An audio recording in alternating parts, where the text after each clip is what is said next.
Okay, Trey Clark here. Beth. Is here, and so we were having a discussion. Where did the offspring of Abraham split into Judaism, Judeo-Christian, and Islam? And we're going to give the basics for it because a lot of us think it has to do with who's bombing who and land or whatever, but it's a philosophical deal of three basic fundamental principles between the offspring of Abraham and their descendants. So we're going to just make a quick rundown. I don't know if you've noticed, but when we go to church, they talk about the history of the Old Testament as if we're supposed to know it. Yeah. You know, like, well, of course we all know that Ezekiel was the offspring of so-and-so. You're like, no, I didn't really know that. Maybe. And I get the names, I get confused. I know that. And I'm like, I don't know. Abraham had many sons. And many sons had Father Abraham. So who were his sons? And I'm going to let Beth go into this. Well, there's two main sons that we want to think about. But,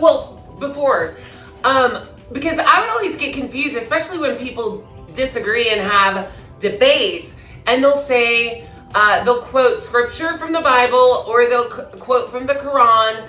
And it's just too intricate because sometimes you're like, I don't have a base of reference. And someone who knows scripture can cherry pick very easily to make you feel silly. Yeah.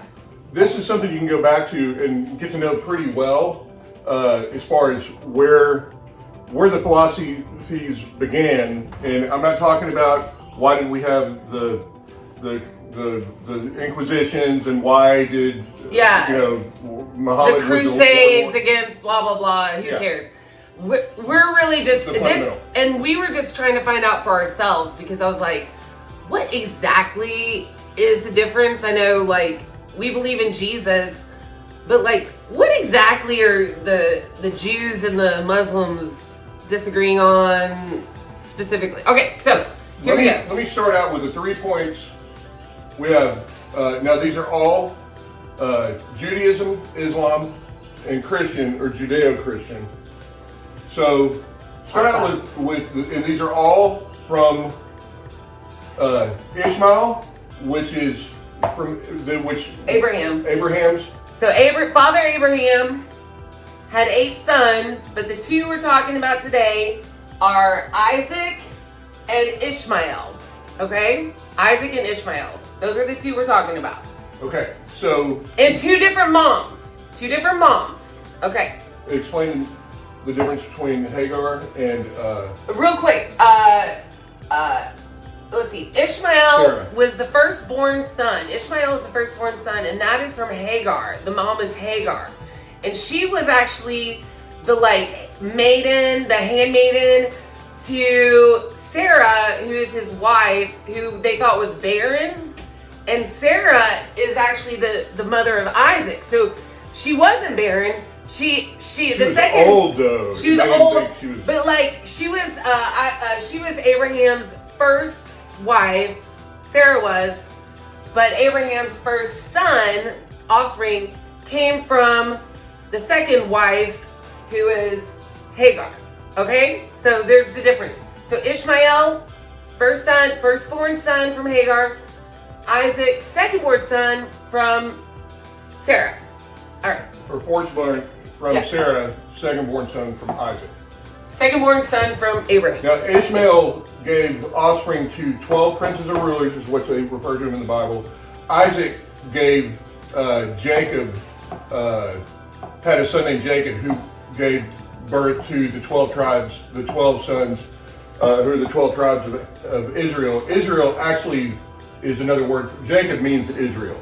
Yeah. So let me run through this, and this is the most important thing that we can actually that's kind of the bedrock of why we're doing this.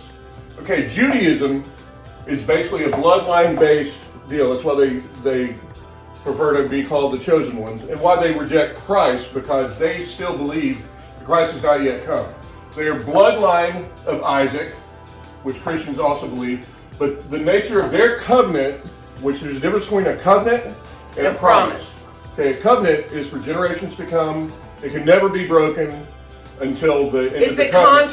It's a contract right. of obligation of law. And then there's a promise, A promise. which is going to come into play here shortly. So two different things. Which as soon as the promise is fulfilled, yeah. then it's been fulfilled. Okay. So bloodline of Isaac is the nature of their covenant. It's a contract of legal and national, it's a legal and national contract of the Jewish people, okay? Why do Jewish people seem to be lawyers? They really do believe that the covenant with God has to do with contractual agreements, okay? Fine print and doing things by the book. God speaks through them for what are the laws of the land, okay? Like, tells them what the laws are, okay? So now I'm going to go straight to a Christian. Yeah. Well, actually, it makes more sense to go to Islam. Islam, okay. So Islam was actually a monotheistic before Muhammad, the prophet, came around. Islam was basically a pagan type of. They worship many gods. Yeah. Okay. But what they believe is the foundation of their system is physical and spiritual. So you have to, but you can be adopted into them if you physically act according to their rules and spiritually align with Allah. Yeah. Okay? Their covenant is universal contract of submission, open to all humanity. Okay? That's from Ishmael and Hagar, son of Abraham. Okay? They're different mothers than Isaac. Let me jump in real quick. So Judaism, they believe in the physical bloodline, and Islam believes in the physical and the spiritual adoption into the Islamic faith. Okay? So the Jews only think you can be Jewish if you're in the bloodline, and Muslims think you can be Muslim either physically by already being Muslim, both. or spiritually, yeah. So you can join. So that's why they recruit, and the Jews are like, no, we're good. We've already got enough. The Jews are the only ones who don't really. The Jews are like, no, no. You're not in the bloodline. No, we were good. But Islam is like, no, we want you part of our religion. Okay. So then we have the Christian faith here, which is a spiritual adoption. Okay, this is the new covenant, is what they call it in the Bible. Yeah. A spiritual adoption into the bloodline of Isaac, okay, which is the bloodline of Abraham, obviously, which makes us all descendants of the same God, which is that's why they call them the three religions of Abraham, and into the bloodline of Isaac. So you can spiritually and not physically be adopted into the bloodline of Christ. The new covenant of grace is fulfilled by Jesus through faith. Okay, so those are the big things. You got the physical bloodline, you have the physical acts plus the spiritual connectivity to Allah. This is to the God of Abraham, and this is to the God of Abraham too, but we don't believe you have to be in the new covenant it's okay. You can still be a chosen one as a Christian if you're not. That's why we have the Bible 2.0. So, and then go through this here between but we've already gone through what a promise and a covenant is. Originally, Ishmael and his princes or rulers, those were his sons, were promised. Yeah. Kingdom, riches, ruling. Yeah, his sons. So Ishmael, which is the lineage of the Islamic faith. Okay.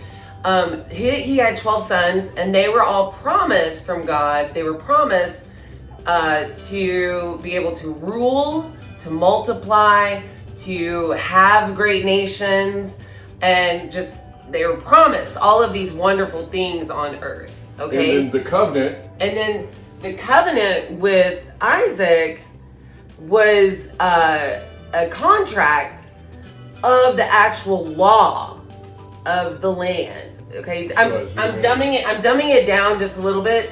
So if you look at it like I'm looking at it, it's like, okay, so the Judaism, they're about what is the law. Like God tells them what the law is, and Islam they're the ones to rule with the laws. Within a large kingdom. Within the kingdom that they've been promised to the 12 princes, through the 12 sons of Ishmael. And their covenant was also of the earth. Is that correct? The Jewish Of the world. Of the world. Of the world. But then, so here's the thing. Okay, so when Very important right here. yeah, this is a big thing. So when Muhammad comes around and It's only 700 AD, roughly in there. Right. So They're the Islam newest- hasn't been around. Islam is the newest, the most recent of the three Abrahamic religions. So just so you know, there are three Abrahamic religions: Islam, Christianity, and Judaism. Any other religion, anything else, any other practice, belief, or whatever is considered pagan. That's what you call pagan. So anything else other than those three is technically pagan. Okay. So in the Bible, Ishmael is promised to rule nations, to multiply, blah blah blah, have great stuff. And then when Muhammad comes around in the Quran, it's not just a promise, it's a covenant. So now the covenant is just like the covenant for Isaac, which is the Judaism. So now you got covenant to covenant, Quran to Bible. All right? So that's a big distinction there. And that's with Muhammad. And so that to me, I guess, is like one of the things, because if we all just go by the Bible, everybody's good up until here. But then with the Quran and Muhammad, now they're talking like, this is different than this. Okay? These two are different. And then Christianity, to me, seems to be like, we just want to be adopted by God in Isaac, in the tribe of Isaac. So like, we believe in Jesus, and Jesus came. Now, Jesus was predicted in the Old Testament. Mm-hmm. So the idea is that Jesus did not come here to undo the rules of the Old Testament. He came here to fulfill the Old Testament's prophecy. Yes. And one thing is, Jesus is the only one to claim to be God. That's very important. Okay, Muhammad is a prophet. There's no one that claims to be God except for God. Not Moses, not Noah. Right. None of those people claim to do anything other than speak to God. So that is what makes Christianity very different, to claim to be God. Yeah. And Islam respects them. I don't know I get different answers from Jewish people, but it's very important to know why Christianity is different. That anyone can be adopted, which is actually closer to Islam, because you can spiritually, as long as you follow the rules of Allah, of Islam, then both ways you can get into heaven. And the way they describe heaven is very different. In this way, you can only get in if you were born in the right bloodline. So I mean, like, unless you've been born into being Jewish, you're SOL. So that one, but these two are the ones. So Islam and Christianity are the ones that we're always proselytizing. We're always trying to convert people and bring them into our faith and what we believe in. And that's why, is because we think we're both spiritual, that you can get to heaven spiritually through God. So, and we don't believe you can get in there physically. You can't get into heaven by good works. They believe you must do good works and be spiritual. We can only get in there through faith of Jesus. Yeah. So this is the big X factor here, because Islam is only about 700 years old. I said 700 AD. Yeah. About 700 years old, maybe 750. And the promise versus the covenant, in the Bible it says that it was a promise. After Muhammad came, he said that he was told, now, and there's all kinds of crazy stories in all three of these. So I'm not singling out Islam of this, but Muhammad went in to the cube, was illiterate, and came out with a bunch of claims that now is considered gospel to them. And that's very important, because the promise just meant till he fulfilled the things he would say, that right. 12 princes and rulers would rule over cities. The covenant was meant for lineage, and it was a contract that would be fulfilled. And it's never-ending fulfillment until the actual prophet that they believe actually comes. They do believe that there is a second coming. They just don't believe it's Jesus. Yeah. Anything else? No, I think that's it. So anyway, if you've been wondering, and I don't know, like this is just the basic fundamental stuff.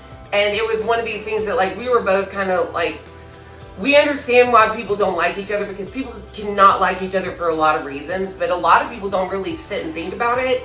And but this is the fundamental difference between the three, and they're not that different. There are some fundamental differences, right? But we all have the same God. Okay, so to hate someone under the same God or when you say you pray like, oh, you're praying to a different God than me, actually, no, same God. You're not. It's like if you pray to Christ, yes, but there are people who pray to Mary. People, the Catholics pray to Mary, which I don't understand that myself. Which that's to whatever. But anyway, that was just something that I was kind of struggling with because I didn't really understand the 12 tribes of Israel, the 12 sons, the princes of Ishmael. So it was like, okay, how does that? Just basic intro. If you have any thoughts or questions, comments, we're going to kind of keep going with this a little bit. Until until we feel like not doing anything. Yeah. Which hopefully the end of the world will come long before we get right. Yeah. Seriously. So, but this is a good way to kind of sit there and go. So, what is really different? And this is the basic fundamental difference. And then it gets skewed by people who want control and power and oil and land and to just because they like nothing more than killing apostates or questioning people across Europe. And, right. So anyway, thanks for listening. Yeah. All right. Cheers. Peace in the Middle East.